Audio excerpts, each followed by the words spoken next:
Hi అండి, చూస్తున్నారు కదా పార్వతీ పరమేశ్వరుని కార్తీక మాసంలో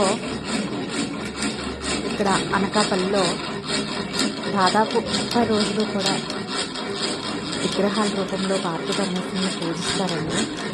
ప్రతిరోజు ఇక్కడ ఇన్స్ట్రుమెంట్స్ అంటే ఇక్కడ చూసారు కదా చాట, కొత్త చాట తీసుకొని ఖాళీ కుండ, ఆ కుండ కింద పెట్టి చాట పైన బొమ్మలించి ఈ కర్ర వెదురు కర్రలకి చిన్న చిన్న గీతల్లాగా కట్ చేసి ఇలాగా కట్ చేసి ఇంకో కర్రతో ఇలా జస్ట్ పాముతూ ఉంటారండి. ఇది ఆ చాట మీద పెట్టి కుండ కింద పైన చాట పెట్టేసరికి ఒక డిఫరెంట్ సౌండ్ వస్తుంది అనమాట. ఈ సౌండ్తో పాటు వాళ్ళు చక్కటి పాట పాడుతూ ఉంటారు. పార్వతీ పరమేశ్వరుని ఉదయం కూడా నిద్ర లేపుతూ ఉంటారు, రాత్రి కూడా పడుకోబెడతారనమాట. ఇలా ఉదయము రాత్రులు కూడా లేపడం పడుకోబెట్టడం చేసి వాళ్ళకి మళ్ళీ పళ్ళు తోముకోవడానికి అక్కడ వాటరు ఇవన్నీ కూడా పెడతారు. ఇక్కడ ఈ ఏరియాలో మొత్తం ఇలా చేస్తూ ఉంటారండి. బాలగైరమ్మ అంటారనమాట. ఈ గైరమ్మలన్నీ కూడా వీధికి ఒకటి చొప్పున అలాగే కొన్ని ప్లేసెస్లో పెడుతూ ఉంటారు. దాదాపు కార్తీక మాసం 30 రోజులు పూజలు చేస్తారనమాట. మరి ఇక్కడ రాత్రి నిద్రపుచ్చే పాట చాలా బాగుంటుంది. ఏంటంటే, అమ్మా గైరమ్మ, నీ ఒళ్ళో ఉన్న గణపతి నిద్రపోయాడు, నీకు ఇంకా నిద్ర రాలేదా? నీ కుమారస్వామి నిద్రపోయాడు, అమ్మా నీకు ఇంకా రాలేదా?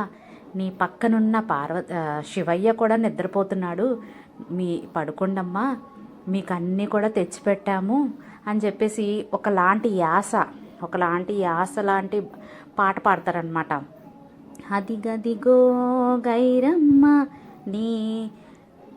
నీకు పువ్వు పళ్ళు కావిళ్ళు అని చెప్పేసి నీకు అన్ని రకాల పువ్వులు పళ్ళు అన్ని కావిళ్ళతో తెచ్చిపెట్టామమ్మా, అక్కడ నీకు పెట్టాము, అవన్నీ చూసుకోండి అని చెప్పేసి అవన్నీ తీసుకోండి అని చెప్పేసి ఆ పాటలు పాడి నిద్రపుచ్చి అక్కడ లాస్ట్లో ఇంకా ఆ పాట అయిపోయిన తర్వాత ఇలా హారతి పాట పాడి చక్కగా తలుపులు అన్నీ వేసేసి వచ్చేస్తారనమాట.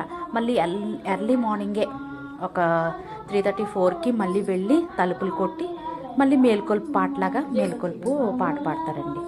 సో ఇదండి ఇక్కడ పార్వతీ పరమేశ్వరులకి రోజు ఈ కార్తీక మాసం నెల రోజులు కూడా చక్కగా ఇలా కార్యక్రమాలు చేస్తూ ఉంటారు. Thank you so much. వీళ్ళు ఇక్కడ 2 సంవత్సరాల నుంచి ఈ పార్వతీ పరమేశ్వరులు పెట్టడం జరిగింది. సో వీళ్ళకి కూడా కొత్త అనమాట, అందుకు ఈ సౌండ్ కొంచెం డిఫరెంట్గా ఉంది. అసలే అంటే సీనియర్స్ అయితే వేరే డిఫరెంట్గా ఈ మ్యూజిక్ అన్నది వేరే విధంగా వినిపిస్తుందండి.